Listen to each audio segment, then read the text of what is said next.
This is the Epoch Times. Welcome to Epoch Audio, showcasing the best journalism covering news, culture, and society, addressing issues overlooked or avoided by other media. For the text version of this and more articles providing truth, tradition, and hope, please go to theepochtimes.com.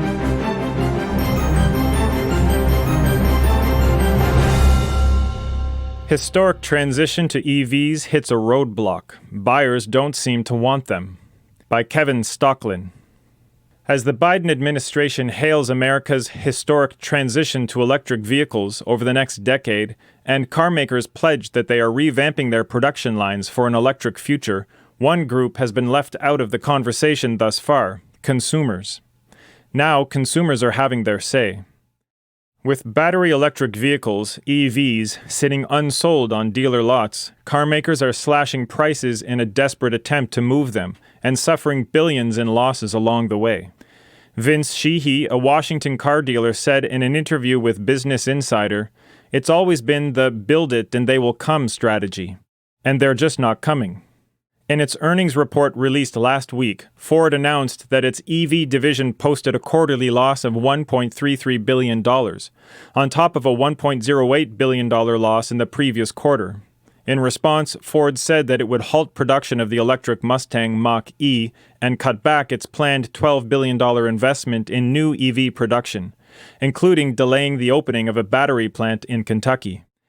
Similarly, GM announced a $1.5 billion hit to profits this quarter, due in part to EV losses.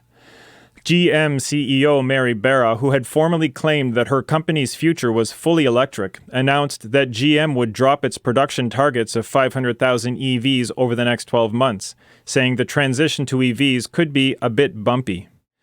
On October 17th, GM said that it would delay all electric truck production at its Michigan plant until late 2025. Despite this, many auto analysts continue to predict that the days of the internal combustion engine ICE car are numbered and that an electric future is inevitable. JATO, an auto analytics firm, states that while consumer demand for ICE vehicles will persist in the short term, production will be phased out as carmakers accelerate their electrification plans. A bad bet for carmakers? However, even with government pressure and analysts' certainty that EVs are the future, carmakers may be starting to wonder if they are making a dangerous gamble by rushing into a market where there may not be sufficient demand, or in which they can't compete with cheaper EVs made in China.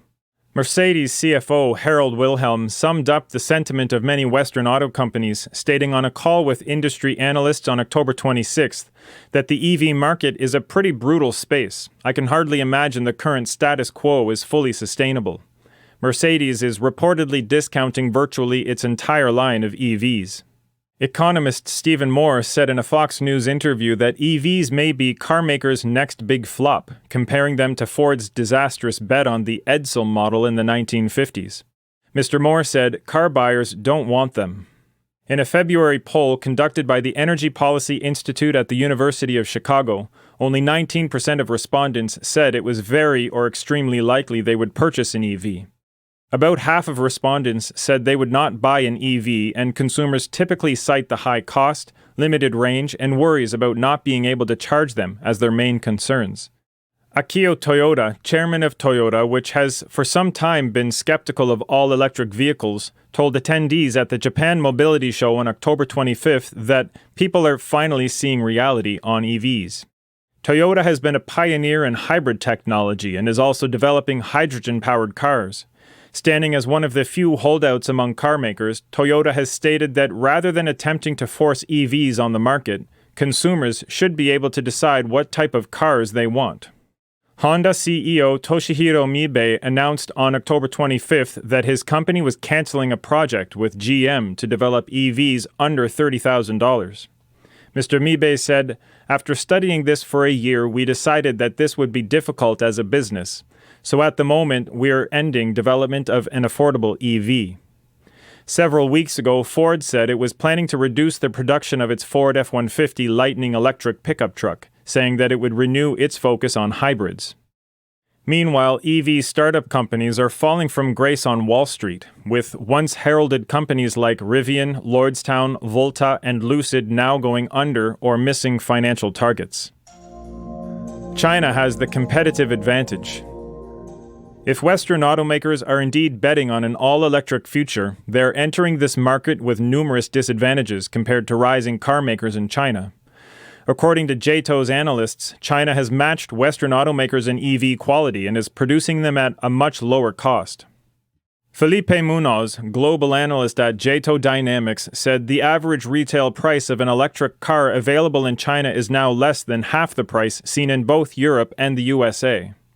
And where Western automakers have concentrated on the premium segments of the market, catering to the wealthy, China has focused on making affordable EVs, with 78% of Chinese-made EVs under $43,500, and one-third priced below $21,700. Furthermore, while American consumers currently pay 146% more for the cheapest EV compared to the cheapest combustion car, in China the cheapest EV is 8% less than the cheapest combustion car.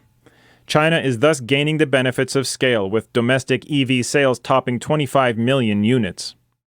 The pricing strategy of Chinese car makers allows them not only to dominate the domestic market but also to gain the upper hand in developing countries.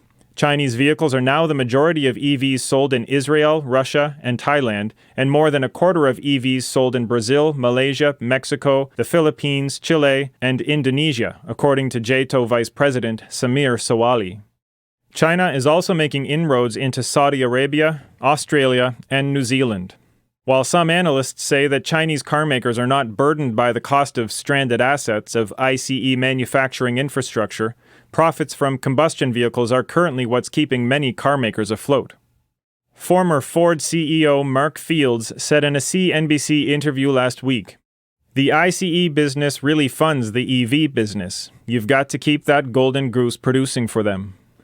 Not only does China have significantly lower labor costs, it also powers its industry with cheap and reliable coal plants. Perhaps even more critically, it dominates much of the supply chain for the raw materials of EV batteries.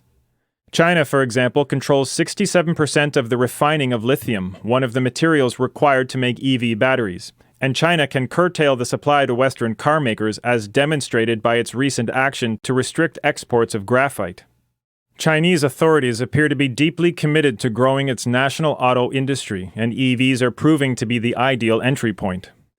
Mr. Munoz states, quote, "The rapid progress made by China to produce competitively priced EVs that rival the rest of the world on both technology and model type comes as part of its economic growth ambitions.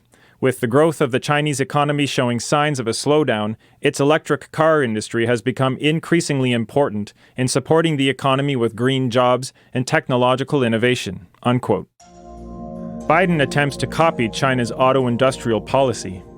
The United States is attempting to duplicate China's strategy, with hundreds of billions in federal spending and subsidies now dedicated toward remaking America's automotive industry via central planning. The White House announced on April 17th that, quote, "As part of President Joe Biden's goal of having 50% of all new vehicle sales be electric by 2030, the White House is announcing public and private commitments to support America's historic transition to electric vehicles under the EV Acceleration Challenge." Because of President Biden's leadership and historic investments, electric vehicle sales have tripled, and the number of publicly available charging ports has grown by over 40% since he took office. There are now more than 3 million EVs on the road and over 135,000 public EV chargers across the country. Unquote. Ostensibly, the goal of reorienting Western car makers away from ICE vehicles and hybrids, where they have a competitive advantage from brand recognition, supply chains, and many decades of engineering expertise, toward EVs, where they are at a disadvantage to China, is all for the goal of reducing CO2 emissions. Oddly, however, the EPA regulations that are designed to force automakers to switch to EV production only measure emissions at the vehicle tailpipe. They do not take into account emissions from strip mining, extraction, and refining of raw materials, from the assembly of batteries, or from charging them on the electric grid once the EVs hit the road. If these elements were taken into account, EVs often do not offer a significantly lower emitting alternative to ICE vehicles. According to a study by the Massachusetts Institute of Technology's Climate Portal, whether EVs significantly outperform ICE vehicles or hybrids over their lifetime depends to a great extent on the energy mix used to charge them. If cars are driven in a country like Norway, which produces most of its electricity from hydropower, EVs will produce less CO2 over their lifetime. If they are driven in China or parts of the United States that produce a majority of electricity from coal, the benefit of lower CO2 emissions disappears.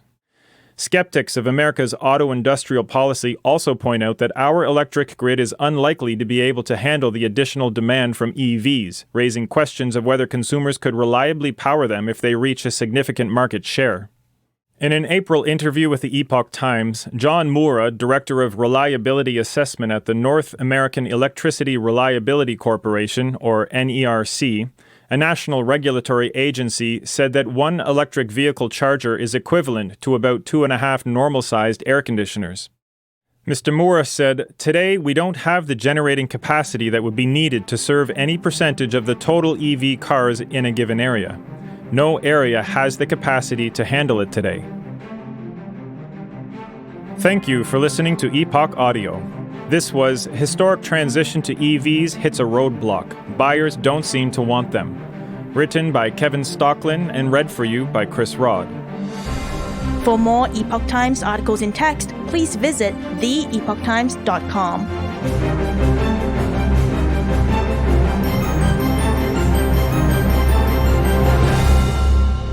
This is the Epoch Times.